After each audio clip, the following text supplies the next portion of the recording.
That's tab 2. This is the latest system we're watching heading straight towards the southeast. Expect to see heavy showers and thunderstorms, and we've issued a first alert for all of our counties here in the CSRA, and that's for the chance of strong. We are tracking a strong line of thunderstorms heading directly towards central Georgia. You can see right here, no one being spared from this first alert for today. We do have a threat. The First Alert Radar Network, all the sweeps are working here, keeping every neighborhood covered.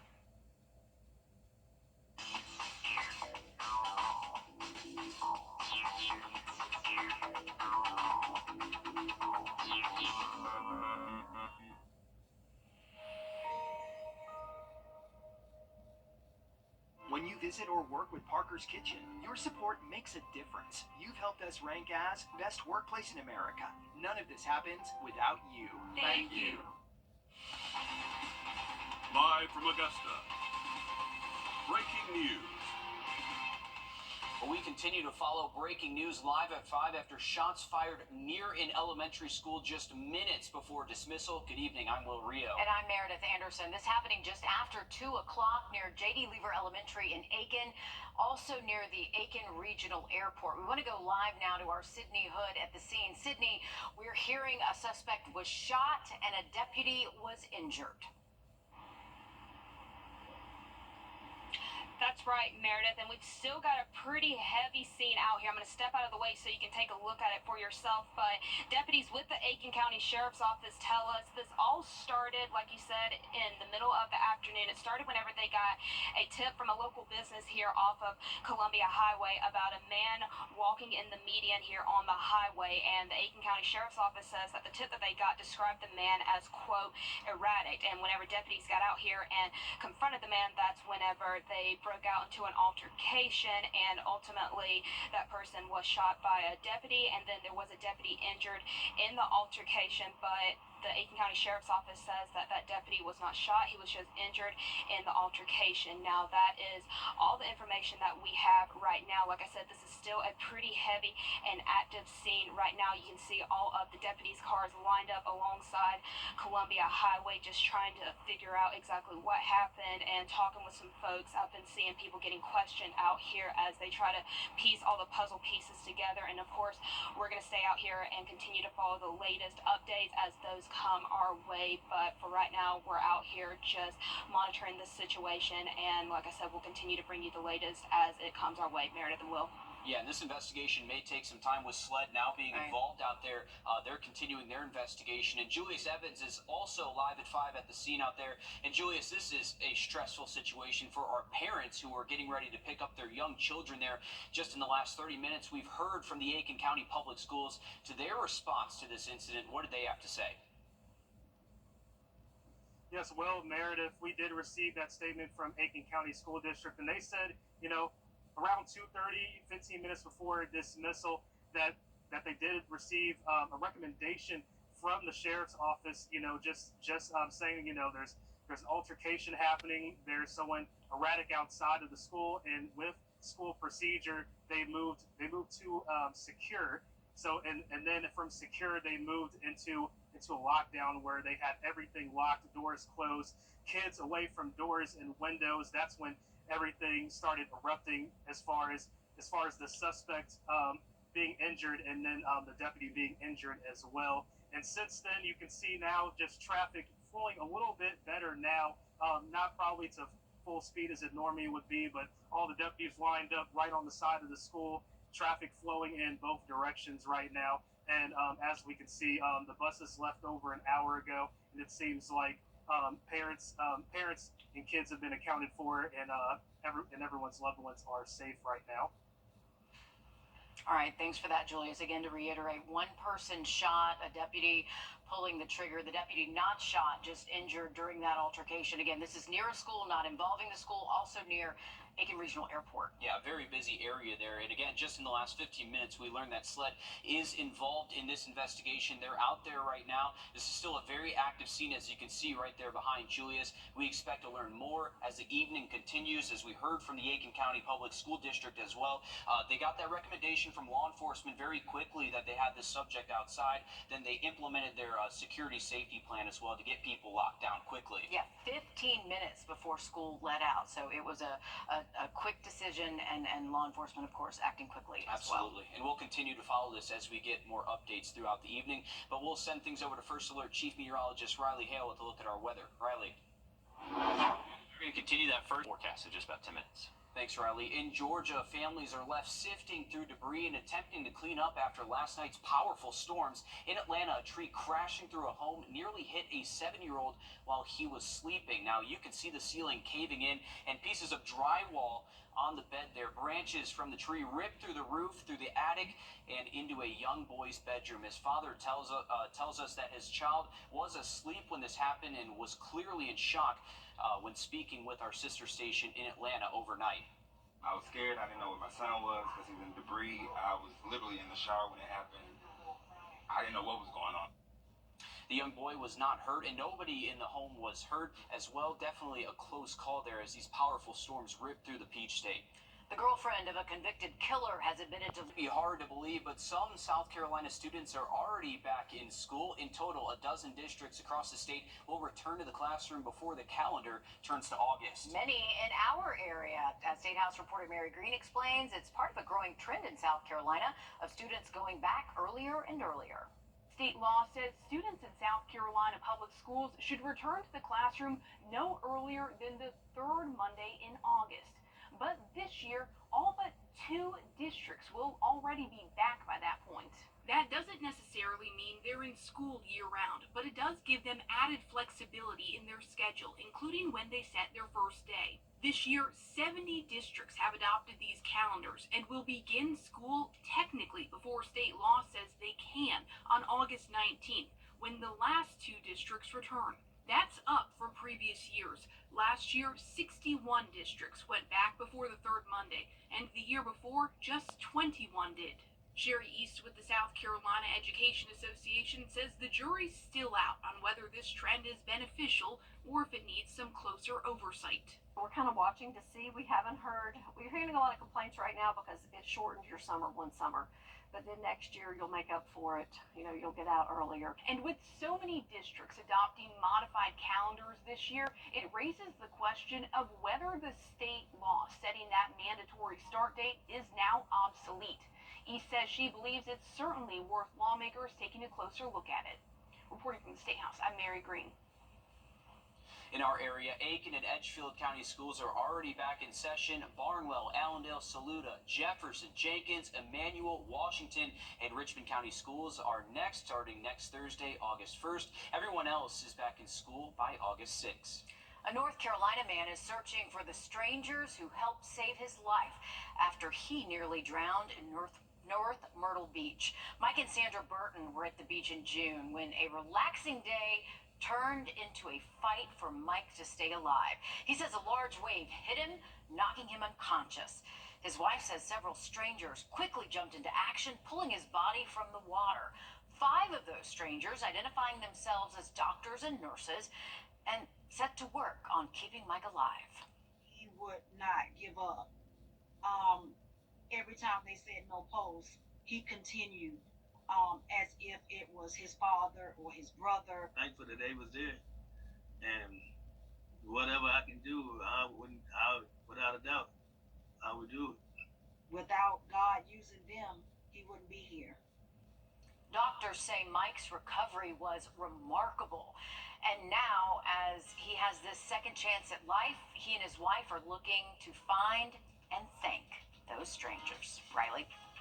Wow, incredible story there just along that Carolina coastline. We do have a first alert in effect for a flood watch that's still in effect through midnight tonight. We'll have a look at where we're tracking those storms and the weekend forecast coming up. Time and temp, brought to you by your First Alert weather team. All right, thanks for that, Riley. These beautiful fish spell out bad news for our ocean's ecosystems. Still ahead, how the South Carolina Aquarium is helping us avert ecological disaster. Next. First Alert Radar, powered by Jim Hudson Automotive Group. 5 Oats Law Firm. An invasive venomous fish species is ravaging the Atlantic Ocean, and the best way to stop it is by eating it. Yeah, the lionfish. Okay, it's quite beautiful, but it causes much more harm than good for our ecosystems. As Justin Collar reports, the South Carolina Aquarium is taking big strides to reduce the number of lionfish in the wild. These strikingly beautiful fish sure are something to see. It makes sense why they make a great addition here to the South Carolina Aquarium. But these lionfish are voracious hunters, and they're invasive, making it out of the Pacific and into the Atlantic. And the lionfish are on the hunt. Lionfish originally come from the Indo-Pacific region of the world. They got introduced over here back in the 90s, maybe as far back as the mid-80s, and they've spread all along the eastern seaboard. 40 miles off the coast of Charleston. 90 feet down. The lionfish now call this wreck-turned-reef home. And these fish are terrible neighbors. If it's just left unchecked, I mean, we'll just have nothing but lionfish left on all of our reefs, and they're real pretty and all, but we need our native fish species here. Fueled by caffeine and enriched air nitrox. Out here, you can call Captain Greg Schuler the president of this aquatic HOA. They don't have any natural predators here in our waters, so there's nothing really checking their numbers. There's no way to stop these ferocious feline fish other than by ousting them yourself. Armed with a spear and zookeeper to keep his catch, Schuler's crew and I made some house calls, evicting 17 lionfish in 2 dives. We're trying to keep their numbers down so that it can give our native species a chance to, repopulate. Arnold Postel is the dive safety officer for the South Carolina Aquarium. A lot of people equate this as one of the biggest ecological disasters currently ongoing. While it looks brutal, Postel says you shouldn't feel bad. These venomous freeloaders are dangerous, not only to you and me, but also to our ocean. If they had it their way, they'd be the sole occupants of the sea. And that's the problem, is they're voracious predators. They will eat anything they can get in their mouth. They're very gluttonous. And they're eating all the little fishes that we want to thrive, because those little fishes are either the fish of the next generation, or they're the food source of a lot of the fishes we're looking for. And either way, we don't need a break in that food cycle. He says the only way to break lionfish is to beat them at their own game. The best way to beat it is to eat it. And you don't have to be a diver to help put a fork in these fish. In fact, that's exactly what you should do. We kept thinking we need to get more people involved, because we have fun and we're doing the best we can, but it's more than what the aquarium can do standalone with our dive team. And that's where the idea of Lionfish and a Lionfish Derby came out, was how can we get the community involved. The Lionfish Derby is a contest that encourages divers to call or kill as many lionfish as possible. Dive teams like Schuler's crew from Whole Other World Scuba record their hauls and compete for prizes. Then you reap the reward, eating them at the festival, July 26th. The best part is they taste great, and the divers' efforts are paying off. Yeah, the difference has been really surprising. I mean, 2 years ago when we would come out here, you could barely see the wreck. There were so many lionfish on it, and when we'd clean them up all year long, and then after the winter we'd come back and there was noticeably less. And I mean, today we were actually having to look kind of hard for them, so that is a promising sign that we're actually making a difference. 90 feet down, hands and feet, or flippers. Future conservation efforts making a difference. Lionfish. July. The festival is tomorrow. A gluttonous fish too. Interesting. Yeah, I've never really heard a fish described that way. Well, people described lionfish as tasting mild, moist, buttery, and very tender, similar to grouper and mahi-mahi. Sounds like okay, something yeah, I like. so suddenly I'm like, okay. Yeah, it's not bad. We're going to go hunting Yeah. now. But some restaurants serve lionfish in places like Charleston, of course, and the South Carolina Aquarium is actually hosting a tasting of different lionfish dishes starting tomorrow for Julian fish. That's what they call it. Yeah, pretty good idea there, Riley. Yeah. Have you ever had one? I've never had any, but I'm very interested now. That definitely sounds very good. And we are looking at Thursday, so that means we got our latest winner for our Plunkett Heating and Air Sunshade giveaway. So congratulations to Elizabeth Burson from Aiken, South Carolina. To get your own sunshade, just go to WRDW.com, and we'll announce those winners every Tuesday and Thursday here live at 5. I'm going to look at the forecast for you just after a short break. Here's what's new at Waynesboro Chrysler Dodge Jeep Ram. New 2023 Challengers, $28,790, $6,500 off. Incredible selection, huge discounts. Take the short drive on Highway 25. Good to go Waynesboro.com. When it comes to good. Brought to you by Petco Love Bubs from Skechers and No Kill, South Carolina. Rams? Yeah, we've got plenty in stock. New Ram 1500 Classics, discounted over $9,500 in Waynesboro. Credit issues? Waynesboro Chrysler Dodge Jeep Ram has solutions. Good to go Waynesboro.com.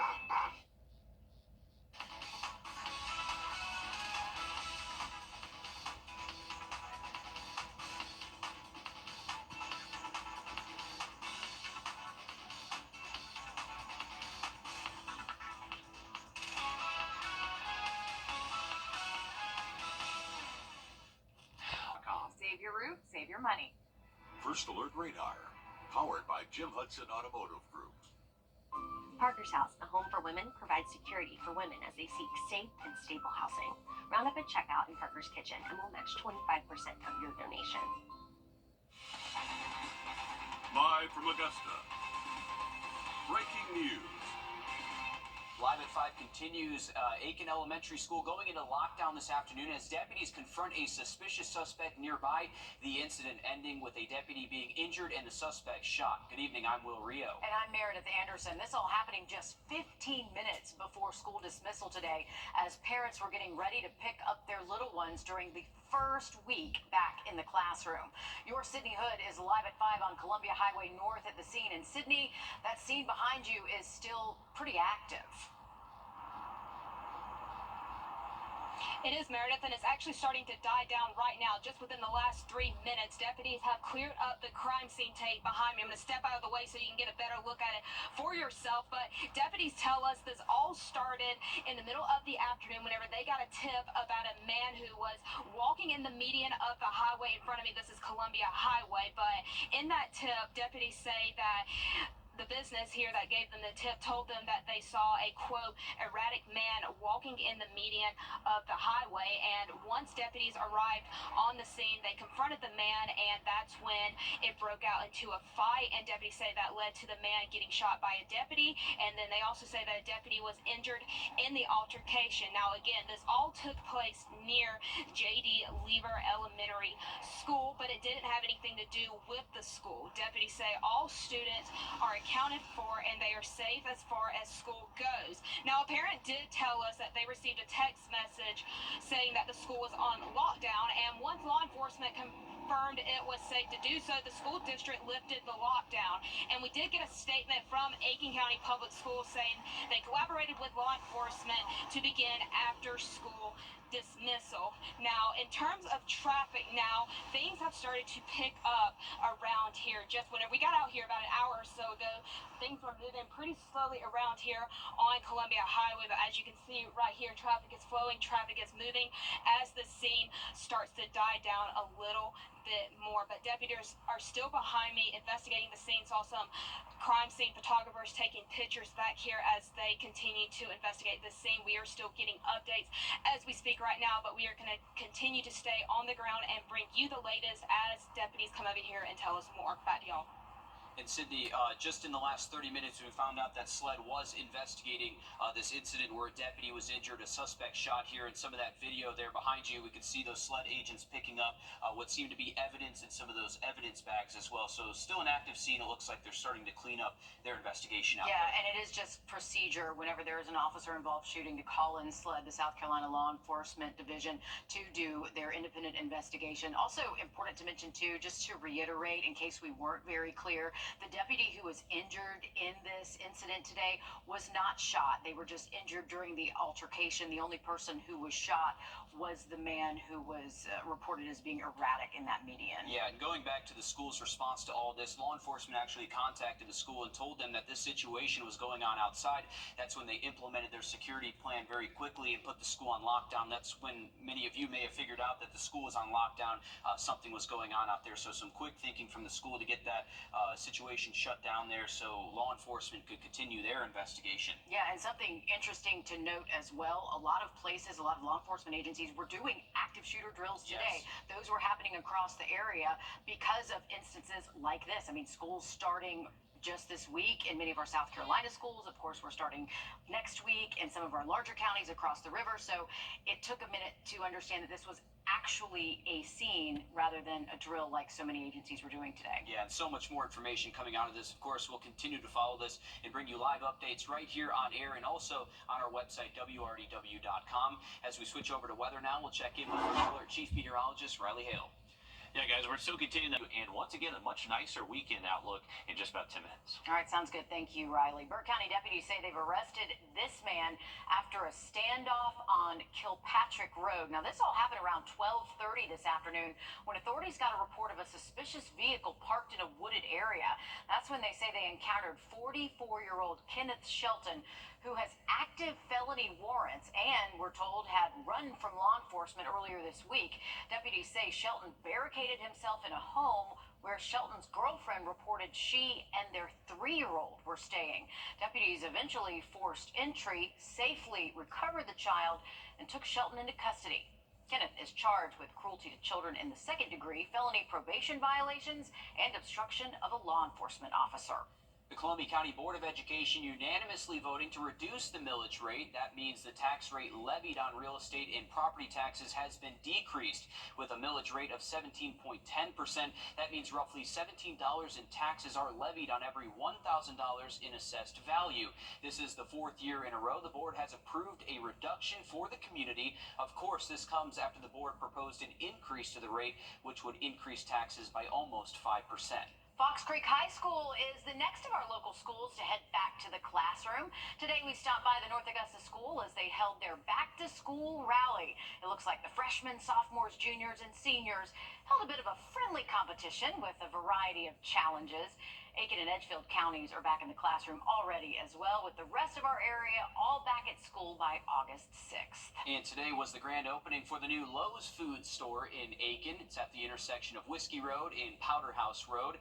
Now, this upscale grocery store is part of a popular chain with more than 80 locations in the Carolinas. The new Aiken location boasts a coffee shop, bakery, florist, butchery, smokehouse, and more in addition to your usual grocery store finds. It's open daily from 6 a.m. to 11 p.m. if you'd like to check it out for yourself. Riley?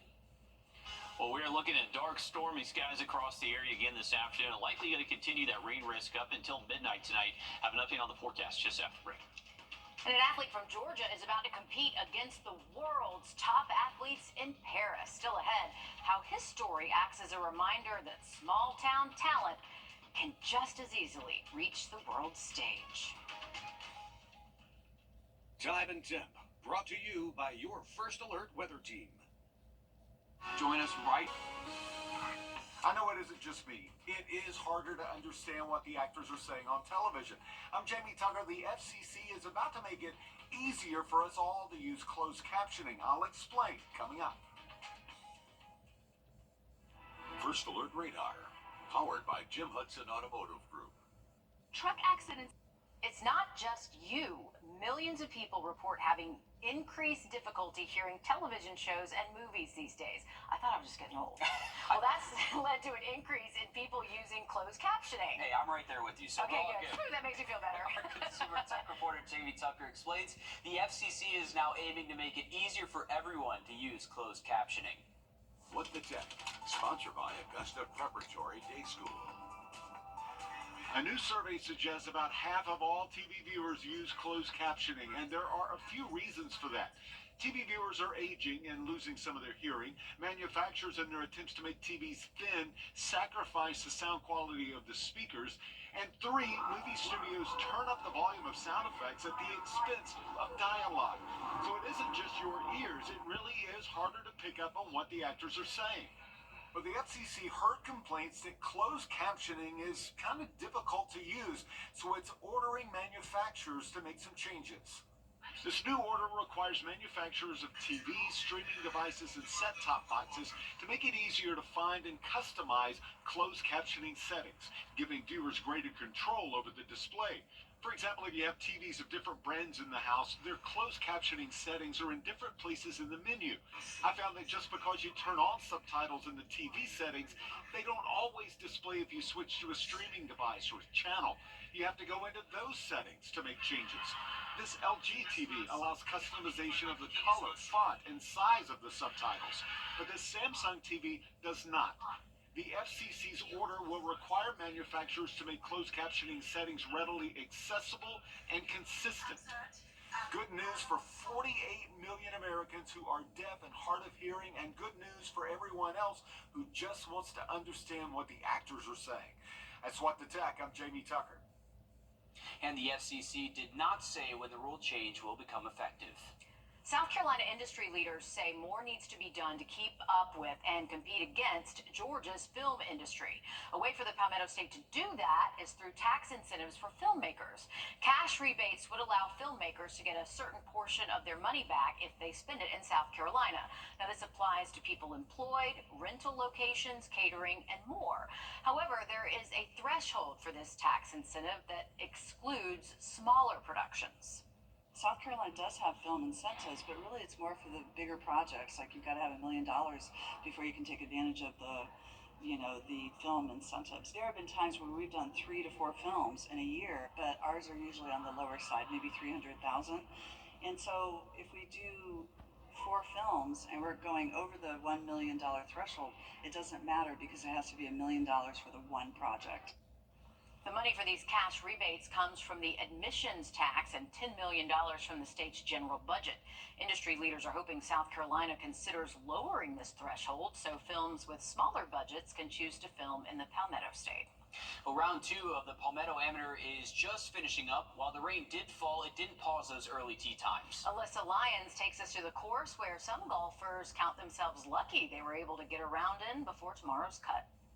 If you can get through a golf tournament without the weather playing a factor here in the CSRA, you might as well go ahead and buy yourself a lottery ticket or count yourself lucky. People are going to get frustrated, and I was going to get frustrated, and it was going to be wet and gross, and just try to enjoy every shot. And when the rain came, it was kind of fun for us. So we got lucky. We were only at the first 2 holes in it, and then on 15 it kind of came up again, and we kind of just took a pause, both of us, and regrouped and made 2 good shots. We kind of got a little bit yesterday when we had to wait like an hour between my approach on 18 and my putt. So I'm glad we got it all in today, and I don't wish a ton of rain for the other competitors, but like it might be nice. I don't know. In times like this, it counts to be a local golfer. Coming up all new on News 12 at 6 p.m. We'll see just how much. All right, thanks for that update, Alyssa. Definitely a wet day on the course there, especially early this morning. We had a lot of early showers here around town, and luckily with the wet weather, it did keep our high temperatures below 90 at Bushfield. Having a look at radar in that 70 just after the break. Of course, A South Carolina couple's lottery story. It's a great reminder to always double check your numbers before throwing it away. According to the lottery, a woman in Spartanburg thought her $5 scratch off was a bust and then threw it in the trash. Lottery officials say the husband spotted the ticket in the trash, took it out, and realized the mistake. Okay, it earned them $200,000. The couple tells lottery officials they are happy and thankful that everything worked out. Of course. And now they're looking at buying their dream home. Oh, could you imagine losing out on $200,000 because you didn't read it right?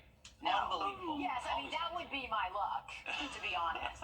Yeah, I wouldn't even win in the first place, but yeah, that would drive me insane. Oh my Thank gosh. God he double-checked that and then was able to look at that, and then they won. So now we all have to double check Oh, yeah. every lottery ticket. Oh, yeah. Now I'm questioning every lottery ticket I've ever had. No, I always have anxiety throwing away a lottery ticket, even away a scratch off, because I think, like, am I overlooking a number? Is this a winner? I know. I always feel like I take them to the cashier anyway. Can you just scan this? Hey, we got some storms north of us. You can see the anvil tops of those from our Thurmond Dam cam. Those are going to try to inch closer towards for the rest of tonight. We're sunny right now up at the lake, but there could be some storms showing up as we do head later into this evening and tonight. Currently speaking, just looking at a storm between Augusta and Aiken, so if you're heading out tonight, make sure you do have the rain gear with you. All right, thanks, Riley. Stick with us. Much more news, weather, and sports coming up after a short break on News 12 at 6 o'clock.